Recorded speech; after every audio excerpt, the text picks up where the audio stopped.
আমাদের আকাবিরে দেওবন্দের এক বুজুর্গ, ওনার সামনে এক ভদ্রলোক এসেছেন, টাকনুর নিচে তার কাপড় পড়ছে, ঝুলছে। আপনারা জানেন পুরুষের জন্য টাকনুর নিচে কাপড় পরিধান করা হালাল না হারাম? এটা একটা কবিরা গুনাহ।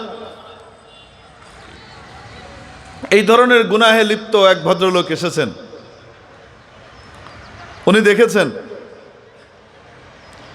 উনি দেখে সবার সামনে বলতে পারতেন খুব কটুভাবে, তা না বলে বলতে লাগলেন, ভাই, নবীজি সাল্লাল্লাহু আলাইহি সাল্লামের এই হাদিস আছে, আমার খুব ভয় হয়, দেখেন তো ভাই আমার পায়জামাটা ঠিক আছে কিনা, একটু মেহরবানি করে দেখেন তো ভাই আমার পায়জামাটা ঠিক আছে কিনা। উঠে দাঁড়িয়ে কি করতেছে, নিজের পায়জামা দেখাইতেছে।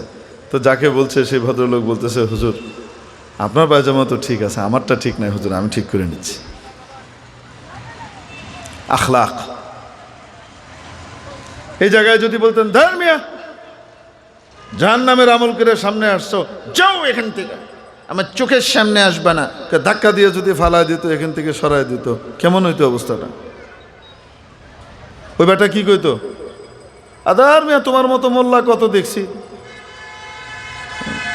হাজদামি করার জায়গা পাও না, ধর।